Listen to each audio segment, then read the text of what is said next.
നന്മ 24ലേക്ക് സ്വാഗതം. കാക്കനാട് ദർശൻ നഗറിലെ അതിരൂക്ഷമായ വെള്ളക്കെട്ട് പരിഹരിക്കാൻ എറണാകുളം ജില്ലാ കളക്ടറുടെ ഉത്തരവ്.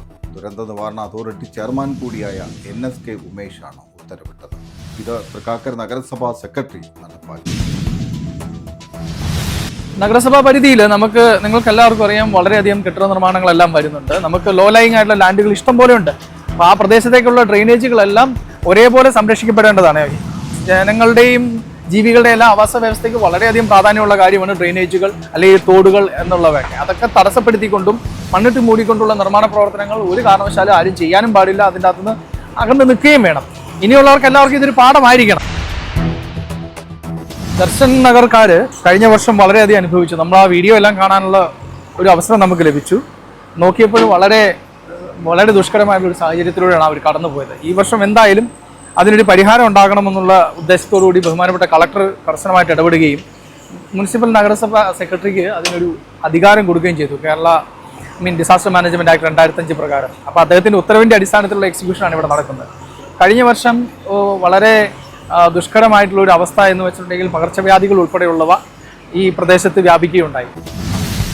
ദർശൻ നഗർ റെസിഡൻസ് അസോസിയേഷനാണ് എറണാകുളം ജില്ലാ കളക്ടർക്ക് പരാതി നൽകിയത്. ഈ പരാതിയുടെ അടിസ്ഥാനത്തിലാണ് DLFിൻ്റെ അകത്തുകൂടി പോകുന്ന നീരൊഴുക്ക് തടസ്സപ്പെട്ടിരുന്ന ഭാഗത്ത് വീണ്ടും തോട് നിർമ്മിച്ച് നീരൊഴുക്ക് സുഗമമാക്കാൻ നടപടി ആരംഭിച്ചത്. ഞാൻ ദർശൻ നഗർ അസോസിയേഷൻ സെക്രട്ടറിയാണ്.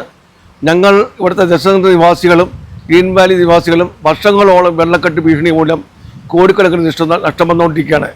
ഇതിന് പരിഹാരമായി ഞങ്ങൾ കളക്ടറെ സമീപിക്കുകയും കളക്ടർ വളരെ ചർച്ച നടത്തുകയും DLFിൻ്റെ അതോറിറ്റീസ് കൂടി ചർച്ച നടത്തുകയും ചെയ്തതിൻ്റെ ഫലമായി കളക്ടറിൻ്റെ നിസ്വാർത്ഥ സേവനം കൊണ്ട് നമുക്കിങ്ങനൊരു മുനിസിപ്പാലിറ്റി സെക്രട്ടറി വഴി ഒരു ഓർഡർ കൊടുക്കുകയും ആ ഓർഡറിൻ്റെ അടിസ്ഥാനത്തിൽ ഇവിടെ ആ കാനയുടെ അപ്പുറത്ത് വലിയ 3 മീറ്റർ വീതിയിൽ 2.5 മീറ്റർ ഡെപ്തിൽ അവിടെ വെള്ളം പോകുന്നതിലേക്ക് വേണ്ടിയുള്ള കാന കുഴിക്കാൻ ഓർഡർ ഇടുകയും ചെയ്തു. അതിൻ്റെ അടിസ്ഥാനത്തിൽ നമ്മുടെ ഭാഗത്തു നിന്നും കളക്ടറുടെ ഭാഗത്തു നിന്നും നല്ലൊരു ഇതാണ് കളക്ടറുടെ ഭാഗത്ത് നിന്ന് കിട്ടിയത്. അത് അങ്ങേയറ്റം അദ്ദേഹത്തെ മുക്തകണ്ഠം ഇവിടുത്തെ നിവാസികൾ പ്രശംസിക്കുകയാണ്. ഞാൻ ഇപ്പോൾ നിൽക്കുന്നത് എൻ്റെ വീടിൻ്റെ മുകളിൽ നിന്നാണ് ഈ സംസാരിക്കുന്നത്. എൻ്റെ തൊട്ട് ബാക്കിൽ കാണുന്നതാണ് DLFിൻ്റെ ഫ്ലാറ്റ് സമുച്ചയം. ഞാനിവിടെ വന്നിട്ട് 25 വർഷത്തോളമായി.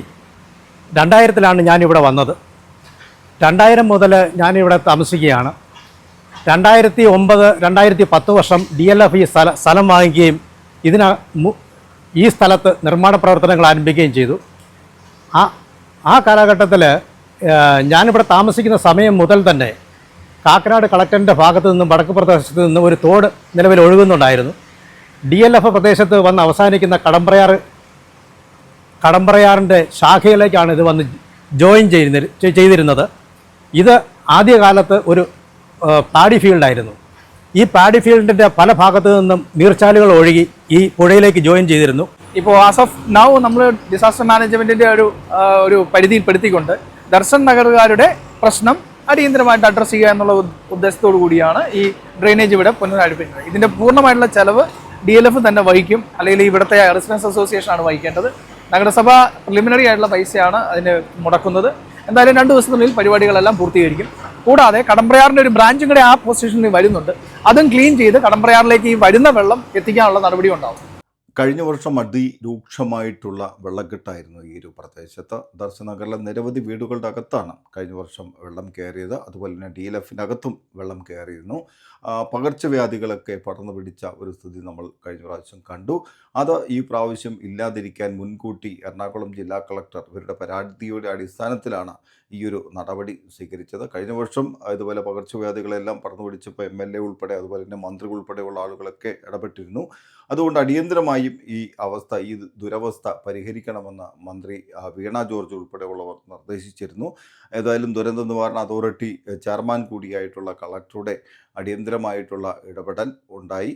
കുറച്ച് വൈകിപ്പോയി എന്ന് മാത്രം. കഴിഞ്ഞ 1 വർഷത്തോളമാകുന്നു ഇതുമായി ബന്ധപ്പെട്ടിട്ടുള്ള പരാതികളൊക്കെ ബന്ധപ്പെട്ട അധികാരികൾക്ക് കൊടുത്തിട്ട്. പക്ഷേ ഇപ്പോഴാണ് നടപടി ഉണ്ടാകുന്നത്.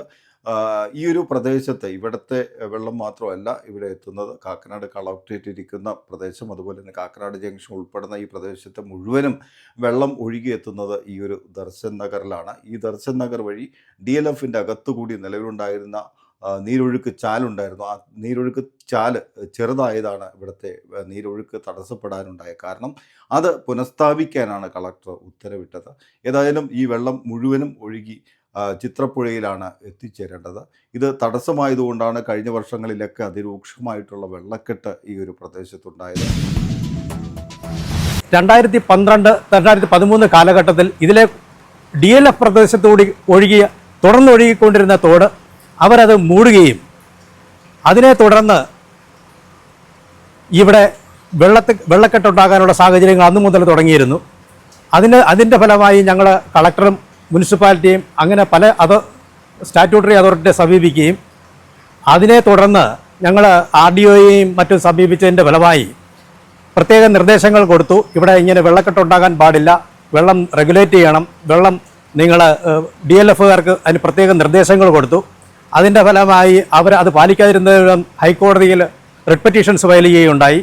റിട്ട് പെറ്റീഷനിൽ അവർ പ്രത്യേകം അണ്ടർടേക്കിംഗ് കൊടുത്തു. ഇവിടെ തോടിൽ നിന്നും കരകവിയാതെ വെള്ളത്തെ റെഗുലേറ്റ് ചെയ്ത് അവർ പുഴയിലേക്ക് ഒഴുക്കിക്കൊള്ളാം, അതിന് മതിയായ പവർ ഉള്ള മോട്ടോർ പമ്പ് സംവിധാനം വെച്ച് ഒഴുക്കിക്കൊള്ളാമെന്നുള്ള ഉറപ്പിന്മേൽ ആ 2 കേസുകളും ക്ലോസ് ചെയ്യുകയും ചെയ്തു. അതിനുശേഷം കാലാകാലങ്ങളിൽ അത് പാലിക്കാതിരുന്നത് മൂലവും അത് പ്രവർത്തിപ്പിച്ചത് മൂലം അതിന് യാതൊരു ഫലവുമില്ലെന്ന് കണ്ടത് മൂലവും വീണ്ടും ഞങ്ങൾക്ക് കളക്ടറെ സമീപിക്കേണ്ടി വരികയും ഈ അടുത്ത സമയത്തായി വർഷാവർഷങ്ങളുണ്ടായ ദുരിതങ്ങൾ കളക്ടറോട് ഞങ്ങൾ വിവരിക്കുകയും ഞങ്ങളുടെ അവസ്ഥ മനസ്സിലാക്കി ഇത് ദുരന്ത നിവാരണത്തിൻ്റെ ഡിസാസ്റ്റർ മാനേജ്മെൻറ്റ് ആക്ടിൻ്റെ കീഴിൽ ഞങ്ങൾക്ക് ഇതിന് പരിഹാരം ഉണ്ടാക്കി തരികയും ചെയ്യണമെന്ന് ആവശ്യപ്പെടുകയും ചെയ്തു. വർഷങ്ങളോളം ഈ തുറന്നു കിടന്ന കാടാമ്പ്രയിലേക്ക് പോയിക്കൊണ്ടിരുന്ന ആ നീരൊഴുക്ക് അവർ DLF കെട്ടി അടച്ചതിന് മൂലമാണ് ഈ സംഭവം എല്ലാം ഉണ്ടായത്. അതിന് മൂലമുണ്ടായ നാശനഷ്ടങ്ങൾക്ക് നമുക്ക് ഇവിടെ സഹിക്കാൻ പറ്റുന്ന ഒരു മഴ പെയ്താൽ ഇവിടുത്തെ നിവാസികൾ രാത്രി ഉറക്കമൊഴിയിരിക്കുന്ന അവസ്ഥയിലേക്ക് നിന്ന സമയത്താണ് കളക്ടർ ഉദാര മനസ്സതയോടെ അദ്ദേഹം നമ്മൾ കൂടെ നിൽക്കുകയും അപ്പോൾ ഒരു വാക്ക് തരികയും ആ വാക്കിൻ്റെ അടിസ്ഥാനത്തിൽ മുനിസിപ്പാലിറ്റി ഇടപെട്ട് ഈ തോട് പഴയ രീതിയിലാക്കാൻ ഏത് തരത്തിലുള്ള ഡ്രെയിനേജ് അല്ലെങ്കിൽ തോടുകളുടെ എല്ലാം നശിപ്പിച്ചുകൊണ്ടുള്ള ഒരു നിർമ്മാണ പ്രവർത്തനം നഗരസഭ ഇനി പ്രോത്സാഹിപ്പിക്കില്ല. അതിനെതിരെ കർശനമായിട്ടുള്ള നടപടിയും സ്വീകരിക്കും. എല്ലാ ജനങ്ങളും ഡെവലപ്പേഴ്സും ഇതെല്ലാം ഒരു പാഠമായി തോടുകൾ ഉൾപ്പെടെയുള്ള കാര്യങ്ങൾ സംരക്ഷിച്ചുകൊണ്ടുള്ള വർക്കുകൾ ചെയ്യുന്നതിന് എല്ലാ ഡെവലപ്പർമാരും മുന്നോട്ട് വരണം, താല്പര്യം കാണിക്കണമെന്നാണ് എനിക്ക് ഈ അവസരത്തിൽ. 2024 മെയ് മാസത്തിലുണ്ടായ അതിഭീകരമായ മഴയിൽ ഈ പ്രദേശമാകെ റോഡ് ലെവലിൽ നിന്ന് 1.5 മീറ്ററോളം വെള്ളം പൊങ്ങുകയും എൻ്റെ ഈ വീട്ടിലുണ്ടായിരുന്ന സകല ഹൗസ് ഹോൾഡ് സാധനങ്ങളും എൻ്റെ 2 വെഹിക്കിളും ഈ വെള്ളത്തിൽ മുങ്ങിപ്പോകുകയും എനിക്ക് 25 ലക്ഷം രൂപയോളം നഷ്ടം സംഭവിക്കുകയും ചെയ്തു. അതിനെ സംബന്ധിച്ചുള്ള പരാതിയും ഞാൻ കളക്ടറിൻ്റെ ബഹുമാനപ്പെട്ട കളക്ടറെ ബോധിപ്പിച്ചിരുന്നു. അതുകൂടാതെ ഈ പ്രദേശത്ത് താമസിക്കുന്ന പല വീട്ടുകാരുടെയും ഇതുപോലെ വാഹനങ്ങൾ നശിക്കുകയും വീട്ടിലുള്ള TV, ഫ്രിഡ്ജ്, വാഷിംഗ് മെഷീൻ എന്ന് വേണ്ട സകലവിധമായ സാധന വീട്ടുപകരണങ്ങളും നഷ്ടപ്പെടുകയും അവരും ഇതുപോലെ നഷ്ടപരിഹാരത്തിന് ബഹുമാനപ്പെട്ട കളക്ടറെ സമീപിക്കുകയും ചെയ്തിട്ടുണ്ട്. ഇതിൻ്റെ ഫലമായി ഇത് മൊത്തത്തിൽ കണക്കുകൂട്ടിയാൽ 5 കോടി രൂപയിൽ കൂടുതൽ ഇവിടെ നാശനഷ്ടങ്ങൾ കഴിഞ്ഞ വർഷം തന്നെ ഉണ്ടായിട്ടുണ്ട്. ഈ അടുത്ത ഈ പരിസരത്തേക്ക് നോക്കിക്കഴിഞ്ഞാൽ നിങ്ങൾക്ക് കാണാം ഈ മതിലെല്ലാം ഇടിഞ്ഞു പൊളിഞ്ഞു കിടക്കുന്നത്. ഈ 1.5 മീറ്ററോളം റോഡ് ലെവലിൽ നിന്നും വെള്ളം പൊങ്ങിയതിൻ്റെ ദുരന്തഫലമാണ് ഈ കാണുന്നത് മൊത്തം. കളക്ടറെ ഞങ്ങൾ സമീപിച്ചപ്പോൾ ഈ വക ഡോക്യുമെൻറ്റ്സ്, പ്രധാനപ്പെട്ട ഡോക്യുമെൻറ്റ്സ് 2010 ഗൂഗിൾ മാപ്പിൽ കാണിച്ചിരുന്നത് സ്ഥായിയായി ഒഴുകുന്നതാണ്. അതുമുതലുള്ള എല്ലാ വാലിഡ് ഡോക്യുമെൻറ്റ്സും കളക്ടറുടെ മുമ്പിൽ കൊടുക്കുകയും കളക്ടർ നേരിട്ട് ഈ സ്ഥലം സന്ദർശിക്കുകയും ഈ കാര്യങ്ങൾ കണ്ട് ബോധ്യപ്പെടുകയും ഈ ബോധ്യപ്പെട്ട കാര്യങ്ങൾ അനധികൃത നിർമ്മാണം കൊണ്ടിട്ടാണ് ഇങ്ങനെയുള്ള കാര്യങ്ങൾ ഇവിടെ സംഭവിച്ചതെന്നും പുള്ളിക്ക് നേരിട്ട് ബോധ്യം വന്നതിൻ്റെ അടിസ്ഥാനത്തിലാണ് ഇപ്പോഴത്തെ ഈ ദുരന്ത നിവാരണത്തിൻ്റെ അടിസ്ഥാനത്തിൽ അടിയന്തരമായി ഒരു ഉത്തരവ് വന്നിരിക്കുന്നത്. അതിൻ പ്രകാരം ഇന്നലെ മുതൽ ഇവിടെ ഈ JCB ഉപയോഗിച്ച് ഇത് പുനർനിർമ്മിക്കുന്നതിന് വേണ്ടിയിട്ടുള്ള പ്രവർത്തനങ്ങളുടെ ദുരിതങ്ങളെ കണ്ടിട്ട് ബഹുമാനപ്പെട്ട കളക്ടർ ഈ ഉത്തരവ് നൽകുകയും ബഹുമാനപ്പെട്ട മുനിസിപ്പാലിറ്റിക്ക് ഈ ഓർഡർ നടപ്പാക്കുന്നതിന് വേണ്ടി നിർദ്ദേശം കൊടുക്കുകയും ബഹുമാനപ്പെട്ട മുനിസിപ്പൽ എഞ്ചിനീയർ നേരിട്ട് വന്ന് ഈ കോരിച്ചെടിയുന്ന മഴ സമയത്ത് ഇതിനെ സൂപ്പർവൈസ് നടപ്പാക്കാൻ വേണ്ടുന്നതായ എല്ലാ മേൽത്തോട്ട ചുമതലയും വഹിച്ച് നടന്നുകൊണ്ടിരിക്കുന്ന വർക്കുകൾക്ക് ഞങ്ങൾ ബഹുമാനപ്പെട്ട കളക്ടർക്കും മുനിസിപ്പൽ എഞ്ചിനീയറിനും മുനിസിപ്പൽ സെക്രട്ടറിക്കും ഞങ്ങളുടെ എല്ലാവിധ നന്ദിയും ആശംസകളും അറിയിച്ചുകൊള്ളു.